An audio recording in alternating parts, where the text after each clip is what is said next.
Toka është atyre brezave që do të vinë në shekuj. Kështu që çdo centimetër tokë duhet parë me kujdes. A mund të ndërtohet në zonat e mbrojtura? Po, edhe ambientalistët thonë mund.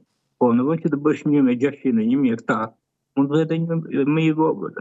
Pra, nuk mundet që po bush mendja kryeministit që kështu do bëhet dhe vazhdon me arrogancë, në shpo do habitë, thotë do bëhet se ka mund.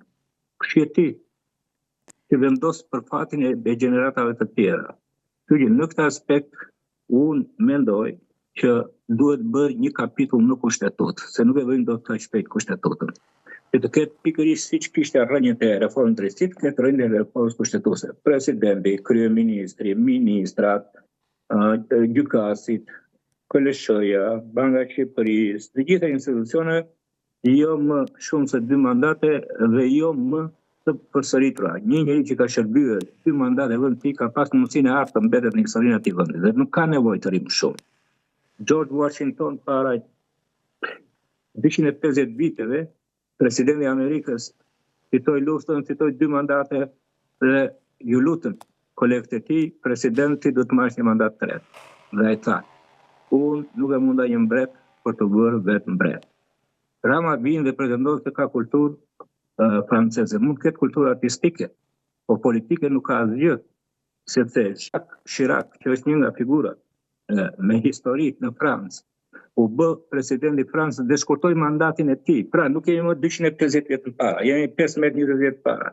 Përsa jo më sa mandat 7 vjeçar për presidentin. Kemi në rastin e Hungarisë, në mos gaboj, me liderin e ri që është pro-europian, që duket se tentoi edhe të ndikojë në kushtetut, jo më shumë se 2 mandate për një lider. Po, dhe ai buri për të parë edhe këtë që jo nuk kthehet më Urbani, as të tjerët.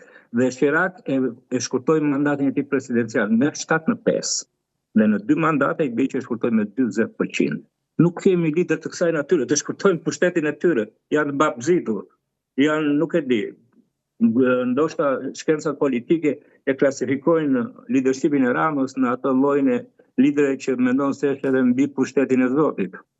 Kjo është fatkeqësi për shqiptarët. Rama dhe Berisha kanë një mënyrë që të lënë një tragjedini vetëm duke miratuar pjesën shtesë të kushtetutës që lejon mendimin e lirë, mbështet mendimin ndryshe, lejon garën, barazinë e mundësive, lejon garën në ekonominë të tëra, të lënë një drap të tillë dhe ne duam të dimë çfarë do ndodh më pas. Nëse protestuesit janë kaq optimistë, ta arrëzojnë mirë dhe pastaj shohin se çfarë bëj, apo ftesa e Berishës që unë jam dakord të shkojmë me një qeveri teknike por të miratuar nga parlamenti, po do një në ndihmon Einstein.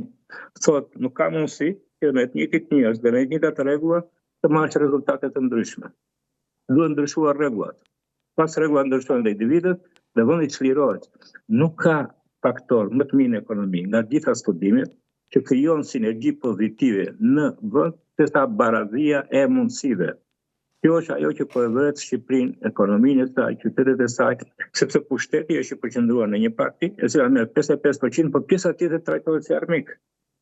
Në momentin që ti ndier jashtë mundësive ti shërbesh vendit tënd 40% të popullsisë, ti e ke penguar sinergjinë pozitive zhvillimit vendit tënd. Nuk zhvillohet Shqipëria në mënyrë të habitshme me $4 miliardë dhe me një rezervë. Jo, asnjëherë. Ata që mbështesin kanë interesat e tyre, janë parapaguar që të sfundojnë në media ndërmjet algoritmeve qeveritare, por Rama e kuptoi që algoritmet ka një gjë që ajo ndjen më lajm të parë atë që ka më shumë klikime. Tani qeveria ka gjithë ata patronazhist, por ata nuk e mundin dot me algoritme për përballje midis tyre, sepse protestuesit kanë një mbështetje të jashtëzakonshme. Çfarëdo që të bëj Rama, çfarëdo që të bëj Balla, që është një njohës politike shqiptare, nuk i mund dot më protestuesit me algoritme. Prandaj është edhe ky ballafaqim mediatik. I qartë. Çështja që po bën Partia Socialiste në raport me protestën, të duket në tension, mund të them gjithë familja politike, apo është një qëndrim që keni parë dhe në momente të tjera dhe nuk është se përbën ndonjë interes apo momente edhe për ta diskutuar apo për t'i dhënë më shumë kohë, në një kohë që ka patur dhe reagime për ngjarje të tjera? Unë kam parë shumë analist, edhe personalitetet të majtës, edhe personalitetet akademike shqiptare dhe të huaj që shkruajnë për këtë situatë. për mua sinqerisht që them që është e turshme. Kund të fundit e para pse është e turshme. Një parti që ka shtrënguar rripat edhe supet për të mundur të rinë e vendit saj që kanë një ide dhe përkushtohen me adetarizëm për diçka të re në politikët, se fillim duhet ndryshime politik që të krijojnë premisa pozitive për ndryshime pasaj psikologjike, sociale, ekonomike, buxhetore të tjera. Dhe nuk është puna çfarë po mban. Shikoni si ka aktivizuar dhe tani do aktivizoj akoma më shumë, se fillimisht i bllokoi Ramat, çdo figurë të PS-s të mos komunikonte publikisht, jo si media dini shumë mirë, që keni pa panelet tuaja. Tani mendon se ata do të përflasen me analistët edhe me protestës edhe me protestuesit. Betej që kanë të humbur. Dhe sinqerisht ka qenë një forcë paktën të ta pranojmë. Nuk kam unë kam qenë pjesë e saj deri në moment. Nga 92 deri në 2005 Partia Socialiste konsideroi partia më e hapur, e lejonte mendimin ndryshe, e lejonte debatin ndryshe, i bënte debate në mënyrë publike. Të na ka gjetur edhe kjo idea që socialistët justifikojnë ne nuk i nxjerrim në pazar problemet e PS-s. Po këto problemet e shqiptarëve se nxjerrin pazar ju në parlament, që fillon një gjë duke i thënë njëri tjetrit.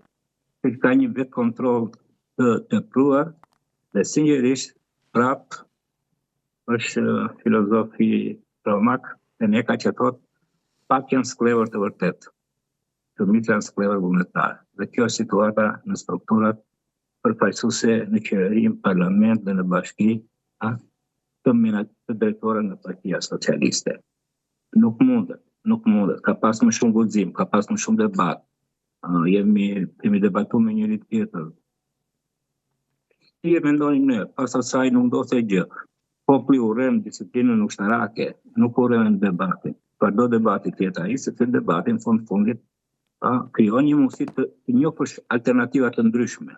Por për mua, në klasifikimin që i bëi kryeministit aktual, bazuar në shkencën politike, ai ka arritur në fazën e një mbreti kryeministror.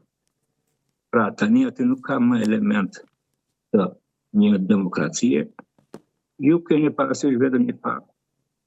Me ardhin e Ramës në drejtimin e PS-s, u krijuan aleanca të forta, ndikuese, përcaktuese me figura të krimit. Të ju do pyesni KQZ-n nga kush parti janë nxjerrë jashtë parlamentit, jashtë drejtimit të bashkive, individ të promovuara në posta publike nga partitë të ndryshme, ajo do të rezultojë që është Partia Socialiste në periudhën e lindjes jo socialiste.